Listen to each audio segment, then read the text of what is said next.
Bueno, yo me presento, soy Vicente Guzzi.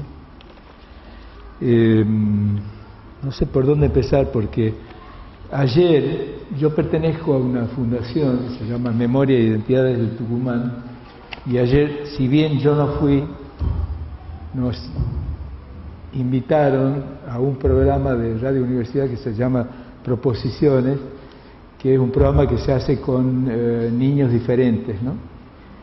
Y una jovencita que tiene un problema de parálisis cerebral pidió expresamente que se leyera una cosa que había escrito sobre el tema Malvinas.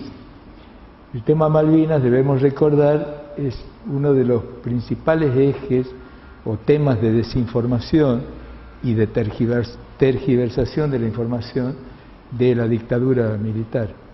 Entonces, si bien esto no tiene que ver con lo que nosotros después conversaríamos, sí me voy a permitir leerlo, luego que me disculpen, pero creo que puede tener que ver por aquello de la discriminación de los discapacitados y, en el caso nuestro, de los que tenemos un origen político diferente al establishment, y que pensamos diferente, y por la razón por la que todavía no nos perdonan que hayamos sobrevivido, ¿no? El texto de María Mercedes Díaz dice: «Ay, quien pudiera llamar al Departamento de Objetos Perdidos para pedir que devuelvan las almas que se llevaron las guerras.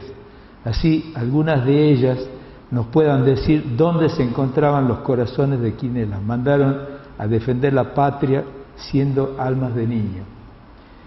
Le dieron un arma, le enseñaron a usarla, pero nunca le dijeron que el enemigo era su igual. Y cegado por la ira de otro fue abriéndose paso, haciéndose más grande el territorio para su bandera, pero también fue endureciendo su corazón, pues el horror que veía con sus ojos terminó por matar la poca inocencia que albergaba su espíritu, y cada una de sus proezas tapaban su pecho de honor. Hoy se pregunta de qué sirven las medallas al valor cuando mira pasar a sus padres buscando entre los que, como él, han perdido hasta la identidad. Y solo le queda esperar a que la ciencia le devuelva al menos su nombre, ya que la vida se quedó en la memoria de las guerras por la paz de su patria. Aunque hoy lo tengan como un NN no nacido en el Departamento de Objetos Perdidos». María Mercedes Díaz. Muchas gracias.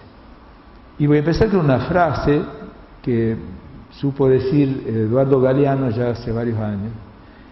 Dice: «Nos mean desde arriba y los diarios informan que llueve». De alguna manera esto de algún modo condensa lo que ocurrió en la época de la dictadura. A 37 años de la terminación del golpe y a 30 del reinicio de la democracia, es muy poco lo que queda sin saberse de la dictadura. Pero de todos modos vale la pena recordar, y ruego que con lo que yo diga por estos días que asumió el nuevo Papa, que nadie se ofenda, pero quiero decir que la dictadura fue y llegó a ser lo que fue basado en tres pilares fundamentales. Uno, la Iglesia; otro es la prensa, que es lo que esta noche vamos a conversar, y otro, la educación.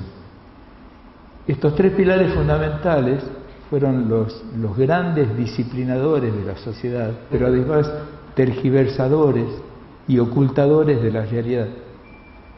Ellos, cada uno en su lugar, hicieron todo lo posible como para que nuestra sociedad no se enterara de qué es lo que estaba pasando. Era usual en esos tres pilares el uso de la muletilla esa de «por algo será», ¿no? Si está no sé qué habrá sido de mi hijo, por algo será. Cuando hablo de la Iglesia y de la educación y de la prensa, en realidad, obviamente no me estoy refiriendo a los curitas de a pie ni a los maestros que tienen que ir a caballo 18 horas para llegar a su escuela en el campo, en la montaña. Y tampoco me refiero a los periodistas que, salvando su trabajo y salvando sus ingresos mensuales, se veían obligados a escribir, a pesar suyo, lo que tenían que escribir. Me refiero en todo caso a aquellos que sí estuvieron comprometidos con esta cosa de la tergiversación y el ocultamiento de la información. Es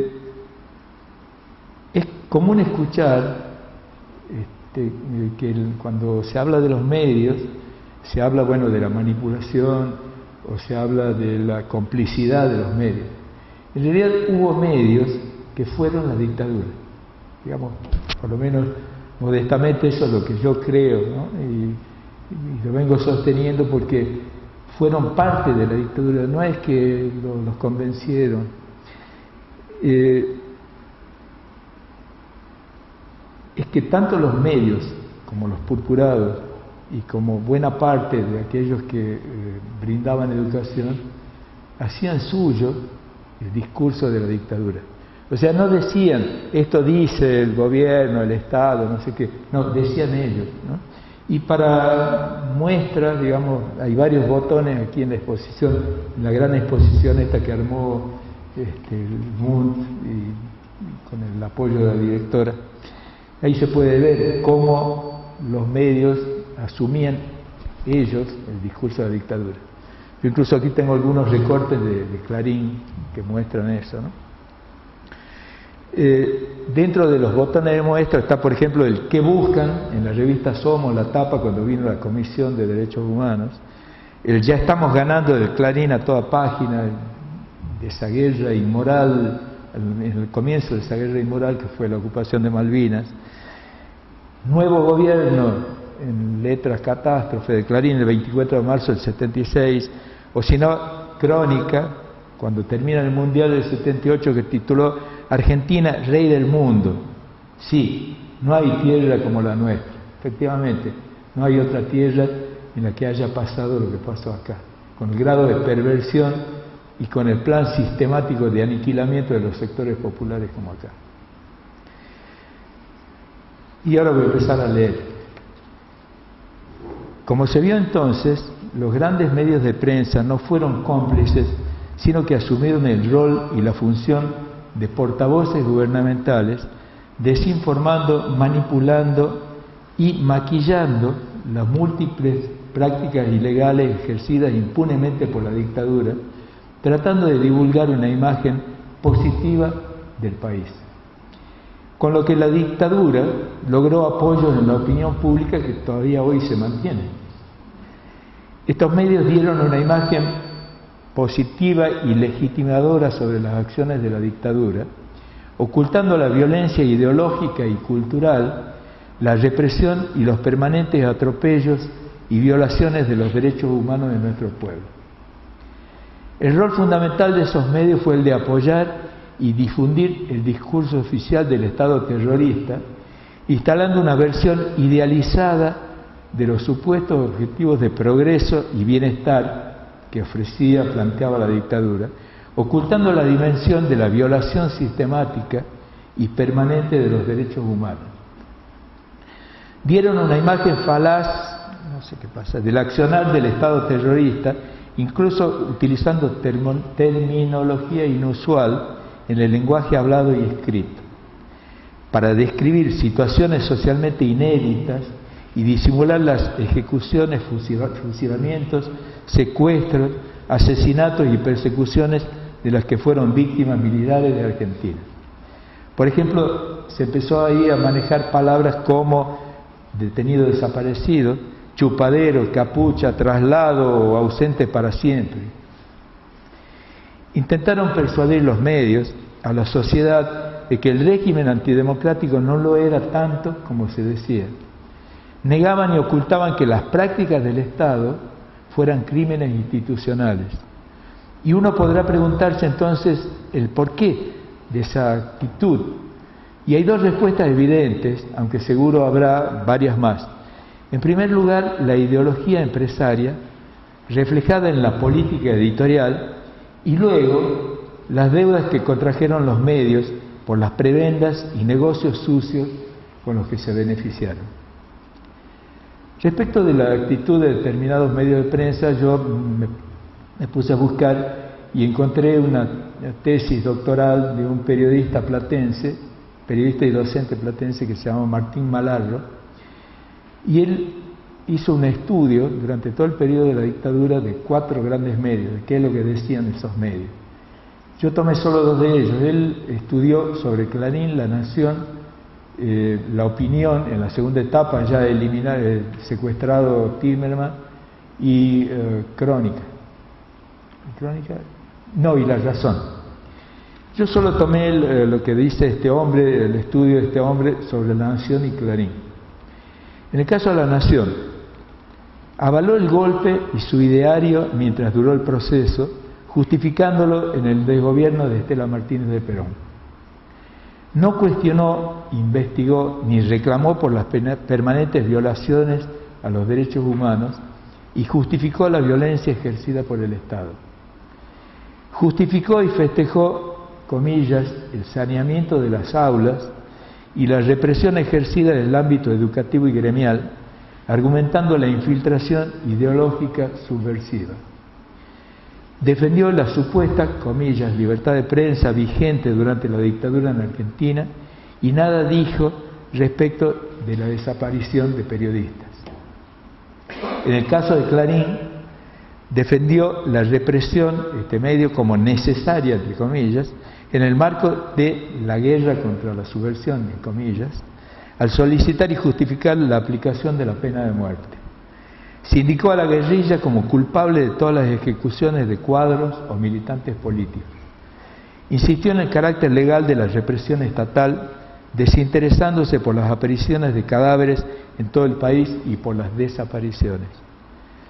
Justificó la violencia estatal con el argumento de que en el país había una guerra total, entre comillas, con el enfrentamiento entre 2 ejércitos, el de la nación y el del enemigo. Justificó el silencio de la prensa argentina, afirmaba que en el país había libertad de prensa, aceptaba las restricciones y afirmaba que ese era su aporte, el aporte de los medios al combate contra la subversión. Pero además, el diario de la familia noble no dudó en afirmar, comillas, la prensa nacional no tiene dificultades con un gobierno que persigue idénticos fines. Y entonces vuelvo a Galeano, y ya estoy a punto de terminar. Dice Galeano en uno de los viajes: yo a veces escucho TN y me da la impresión de que Buenos Aires debe ser como Irán o Bagdad, y voy a Buenos Aires y no tiene nada que ver con lo que cuentan que es. Además, se ha dado un fenómeno, también internacional. Es impresionante cómo en la época de la globalización se repite todo. Qué poca originalidad. Los países tienen menos capacidad de decir lo suyo, de caminar su camino. Entonces se dan esas copias universales. Los informativos de la televisión empiezan, en casi todos los países, con temas de seguridad pública, crímenes, violaciones, asesinatos. Eso es la mitad o más del informativo, con lo cual la población queda temblando y diciendo: estamos en manos de los delitos, de los delincuentes, de los criminales. Esta prensa es la misma de aquella otra. Este es el mismo país nuestro. Lo que ha variado es la situación política, social y económica de nuestro país. En la dictadura se hacía especial hincapié acerca de la seguridad que brindaban los represores. Hoy en democracia se pone el acento sobre la inseguridad y la violencia. Por algo será. Muchas gracias.